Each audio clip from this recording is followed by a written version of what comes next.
ذہین بادشاہ۔ ایک مرتبہ لوگ اپنے پرانے بادشاہ کو جزیرے پر چھوڑ کر واپس آ رہے تھے کہ انہوں نے ایک ایسا سمندری جہاز دیکھا جو کچھ دیر پہلے ہی تباہ ہوا تھا، اور ایک نوجوان شخص نے خود کو بچانے کے لیے لکڑی کے ایک تختے کا سہارا لے رکھا تھا۔ چونکہ ان لوگوں کو ایک نئے بادشاہ کی تلاش بھی تھی، لہٰذا انہوں نے اس نوجوان شخص کو اپنی کشتی میں بٹھا لیا اور اپنے ملک لے آئے اور اس سے 1 سال کی حکومت کرنے کی درخواست کی۔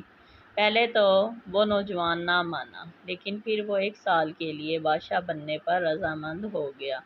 وہاں کے لوگوں نے اس بادشاہت کے تمام اصول اور طریقے سمجھا دیے اور یہ بھی بتایا کہ 1 سال کے بعد وہ اسے فلاں مخصوص جزیرے پر چھوڑ آئیں گے۔ بادشاہت کے تیسرے دن ہی اس نوجوان بادشاہ نے اپنے وزیر سے کہا، مجھے وہ جگہ دکھائی جائے جہاں گزشتہ تمام بادشاہوں کو بھیجا گیا تھا۔ اس نے بادشاہ کی خواہش کا احترام کرتے ہوئے اسے وہ جزیرہ دکھانے کا اہتمام کیا گیا۔ وہ جزیرہ مکمل طور پر جنگل تھا اور جنگلی جانوروں سے بھرا ہوا تھا۔ ان جانوروں کی آوازیں جزیرے کے باہر تک سنائی دے رہی تھیں۔ بادشاہ جائزہ لینے کے لیے تھوڑا سا جنگل کے اندر گیا اور وہاں اس کے پچھلے تمام بادشاہوں کے ڈھانچے پڑے نظر آئے۔ وہ سمجھ گیا کہ بہت جلد اس کا بھی یہی حال ہوگا اور جنگلی جانور اس کو چیر پھاڑ کر کھا جائیں گے۔ ملک واپس پہنچ کر بادشاہ نے مضبوط توانا جسم کے 100 مزدور اکٹھے کیے، ان سب کو اس جزیرے پر لے گیا اور حکم دیا جنگل کو 1 ماہ میں مکمل طور پر صاف کر دیا جائے، تمام خطرناک جانوروں کو مار دیا جائے اور سب فالتو درخت کاٹ دیے جائیں۔ وہ ہر ماہ خود جزیرے کا دورہ کرتا اور کام کی خود نگرانی بھی کرتا۔ پہلے مہینے میں ہی تمام خطرناک جانوروں کو مار دیا گیا اور پھر بہت سے درخت بھی کاٹ دیے گئے۔ دوسرے ماہ تک جزیرہ مکمل طور پر صاف ہو چکا تھا۔ اب بادشاہ نے مزدوروں کو حکم دیا کہ جزیرے پر مختلف مقامات پر خوبصورت باغات تعمیر کیے جائیں اور اپنے ساتھ مختلف پالتو جانور مثلاً مرغیاں، گائیں، بھینسیں، بطخیں اور بھیڑیں وغیرہ بھی جزیرے میں منتقل کرتا رہا۔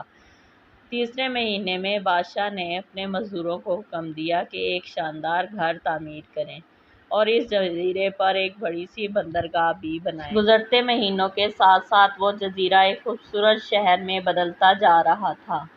وہ نوجوان بادشاہ بہت سادہ لباس زیب تن کرتا اور اپنی ذات پر بہت کم خرچ کرتا اور اپنی بادشاہت کی زیادہ تر کمائی وہ جزیرے کو بنانے میں لگاتا رہا۔ 10 ماہ گزر جانے کے بعد بادشاہ نے اپنے وزیر سے کہا، میں جانتا ہوں کہ 2 مہینے بعد مجھے جزیرے میں چھوڑ دیا جائے گا، لیکن میں ابھی وہاں جانا چاہتا ہوں۔ اس نوجوان بادشاہ نے جواب دیا، تم لوگوں نے داناؤں کا وہ قول نہیں سنا، جب تم ایک چھوٹے بچے کی صورت میں اس دنیا میں آتے ہو تو تم رو رہے ہوتے ہو اور باقی لوگ سب ہنس رہے ہوتے ہیں۔ ایسی زندگی جیو کہ تم مرد ہو تو تم ہنس رہے ہو اور باقی دنیا رو رہی ہو۔ میں نے ایسی ہی زندگی گزاری ہے۔ جس وقت تمام بادشاہ محل کی رنگینیوں میں کھوئے ہوئے ہوتے تھے تو میں اس وقت اپنے مستقبل کے بارے میں سوچتا تھا اور اس کے لیے لاہے عمل تیار کرتا تھا۔ میں نے اب اس جزیرے کو ایک خوبصورت قیامگاہ میں تبدیل کر دیا ہے، جہاں اب میں اپنی باقی زندگی نہایت چین اور آرام و سکون سے گزار سکوں۔